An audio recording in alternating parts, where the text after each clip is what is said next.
안녕하십니까? 핫 이슈를 심층 분석하는 뉴스포커스입니다. 오늘 저희는 충남경찰청이 캄보디아에서 송환된 한국인 피의자 45명 전원에 대해 구속영장을 신청했다는 충격적인 소식을 집중적으로 다루고자 합니다. 이 사건은 단순한 형사 사건을 넘어 국제범죄 조직의 실체와 해외에서의 한국인 범죄 심각성을 여실히 보여주고 있습니다.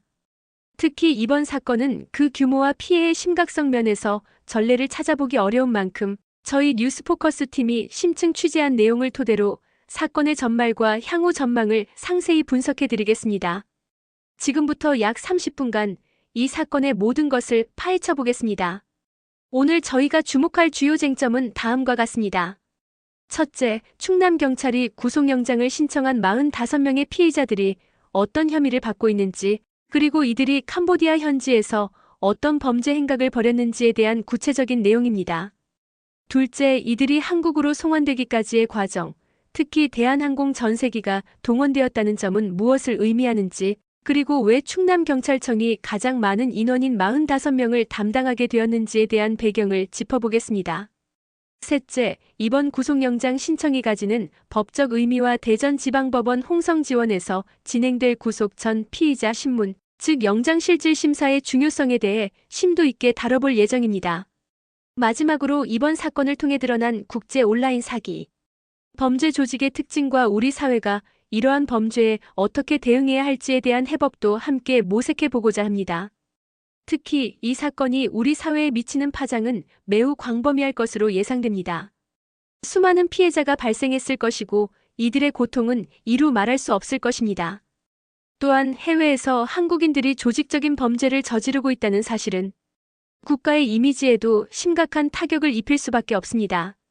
그렇기에 저희 뉴스포커스는 단순히 사건의 보도를 넘어 이러한 범죄가 재발하지 않도록 사회 전체가 경각심을 갖고 근본적인 해결책을 모색해야 한다는 점을 강조하고자 합니다. 시작하겠습니다. 지난 2025년 10월 20일 충남경찰청은 캄보디아에서 송환된 한국인 피의자 45명 전원에 대해 구속영장을 전격 신청했습니다. 이들은 온라인 사기 등의 혐의를 받고 있습니다. 캄보디아 현지 피싱 조직에 가담하여 불법적인 행위를 저질렀다는 것이 경찰의 판단입니다. 45명이라는 숫자는 이번에 송환된 전체 64명 중 압도적인 비중을 차지합니다.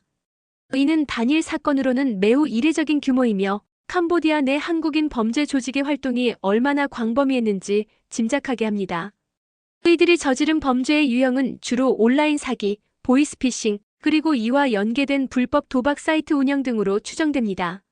이러한 범죄들은 불특정 다수를 상대로 막대한 재산상의 피해를 입히는 것은 물론 정신적인 고통까지 안기는 악질적인 범죄입니다.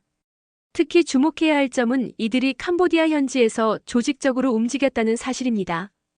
해외에 거점을 두고 활동하는 범죄 조직은 국내 수사기관의 추적을 따돌리기 용이하며 피해 금액을 해외로 빼돌려 자금 추적을 어렵게 만드는 등 수사에 상당한 어려움을 초래합니다. 또한 현지 정부와의 공조가 원활하지 않을 경우 범인 검거 자체가 요원해지는 경우도 많습니다. 그렇기 때문에 이번 45명 전원 송환 및 구속영장 신청은 매우 이례적이고 큰 의미를 가집니다. 통상적으로 해외에서 한국인 피의자들이 검거되더라도 한 번에 이렇게 많은 인원이 송환되는 경우는 드물었습니다. 이는 캄보디아 사법당국과의 적극적인 공조와 대한민국 경찰의 끈질긴 추적의 결과라고 볼 수 있습니다. 경찰은 이들의 구속 필요성이 매우 높다고 판단하여 전원 구속영장을 신청했습니다. 이는 피의자들이 조직적으로 범행을 저질렀고 도주 및 증거 인멸의 우려가 크다고 본 것으로 해석됩니다. 온라인 사기와 같은 비대면 범죄의 특성상 피의자들이 자유로운 상태에서 증거를 조작하거나 공범들과 말을 맞출 가능성이 높기 때문입니다. 또한 해외에 거점을 두었던 만큼 언제든지 다시 해외로 도주할 위험성도 배제할 수 없습니다. 이러한 여러 요인들을 종합적으로 고려하여 경찰은 전원 구속영장 신청이라는 강경한 조치를 취한 것으로 보입니다. 이번 조치는 해외 범죄 조직에 대한 경고이자 피해자들에게는 희망의 메시지가 될 것입니다. 대전지방법원 홍성지원에서는 이들에 대한 구속 전 피의자 신문, 이른바 영장실질심사가 진행될 예정입니다. 영장실질심사는 구속영장이 청구된 피의자를 법관이 직접 신문하여 구속의 필요성을 판단하는 절차입니다. 이 심사에서 법관은 피의자의 범죄 혐의 소명 정도, 증거인멸 및 도주의 우려, 주거의 유무 등을 종합적으로 고려하여 구속 여부를 결정하게 됩니다. 45명이라는 대규모 인원에 대한 영장실질심사는 법원에서도 상당한 부담으로 작용할 것입니다. 효율적이고 신속한 심사를 위해 별도의 신문기일 지정이나 집중심리가 이루어질 가능성도 있습니다. 이 과정에서 피의자들은 변호인의 조력을 받아 자신들의 입장을 소명하려 할 것이며, 검찰과 경찰은 확보된 증거를 제시하며 구속의 필요성을 역설할 것입니다. 법원의 현명한 판단이 요구되는 시점입니다. 이어서 이들이 어떻게 한국으로 송환되었는지 그 과정에 대해 자세히 살펴보겠습니다. 이들은 지난 10월 18일 오전 대한항공 전세기편을 통해 인천국제공항으로 송환되었습니다. 전세기를 동원했다는 사실 자체가 이번 사건의 심각성과 정부 및 수사기관의 강력한 의지를 보여주는 대목입니다. 보통 해외에서 범죄를 저지른 피의자들은 일반 항공편을 통해 송환되지만, 대규모 인원이 동시에 송환될 경우에는 전세기 동원이 불가피할 수 있습니다. 이는 피의자들의 도주를 방지하고 보안을 강화하기 위한 목적도 있습니다. 또한 코로나19 팬데믹 상황 이후 국제선 항공편 운항이 제한적인 상황에서 대규모 송환을 위해서는 전세기가 가장 효율적이고 안전한 방법이었을 것입니다. 국가적 자원이 투입된 만큼 이 사건의 중요성을 엿볼 수 있습니다. 인천국제공항에 도착한 64명의 피의자들은 곧바로 전국 관할 경찰서로 분산되어 조사를 받게 되었습니다. 이 중 충남경찰청이 가장 많은 45명을 맡아 수사를 진행하고 있습니다. 왜 충남경찰청이 이 많은 인원을 담당하게 되었을까요? 이는 여러 가지 복합적인 이유가 있을 수 있습니다. 예를 들어 캄보디아 현지 범죄 조직과의 연관성, 혹은 조직의 주요 인물들이 충남 지역을 기반으로 활동했을 가능성 등을 추측해 볼 수 있습니다. 또한 충남경찰청이 과거에도 유사한 국제범죄 수사 경험이 풍부하여 전문성을 인정받았을 수도 있습니다. 다만 경찰은 수사 중인 사안이라며 자세한 내용은 밝히지 않고 있습니다. 이는 수사의 보안을 유지하고 공범들의 추가 도주나 증거 인멸을 막기 위한 조치로 해석됩니다. 45명이라는 대규모 피의자들을 효율적으로 조사하고 관리하는 것은 충남경찰청에게 상당한 도전이 될 것이며, 이들의 수사 역량이 중요하게 작용할 것입니다. 검찰 역시 이들에 대한 구속영장 청구에 관여했습니다. 이는 경찰과 검찰이 긴밀하게 협력하여 이 사건을 처리하고 있음을 보여줍니다. 수사 초기 단계부터 검찰이 적극적으로 개입했다는 것은 이번 사건이 단순한 지역 범죄가 아닌 전국적인 혹은 국제적인 범죄망과 연관되어 있을 가능성이 높다는 것을 시사합니다. 또한 구속영장 청구 단계에서 검찰의 보안 수사 지휘나 법률적 검토가 있었을 것으로 보입니다. 이는 구속영장 발부의 정당성을 확보하고 향후 공판 과정에서의 유죄 입증을 위한 사전 작업이라고 할 수 있습니다. 검찰의 관여는 단순한 형식적 절차를 넘어 이 사건의 중요성을 더욱 부각시키며 피해자들에 대한 엄정한 처벌 의지를 천명하는 것이기도 합니다. 요약하자면 충남경찰청은 캄보디아에서 송환된 온라인 사기 혐의를 받는 한국인 45명 전원에 대해 구속영장을 신청했으며, 대전지방법원 홍성지원에서 구속영장 실질심사가 진행될 예정입니다. 이 사건은 해외에서 활동하는 한국인 범죄 조직의 심각성과 이에 대한 우리 수사기관의 강력한 대응 의지를 보여주는 중요한 사례입니다. 이번 사건은 최근 몇 년간 기승을 부리고 있는 해외 기반 온라인 사기 범죄의 단면을 보여줍니다.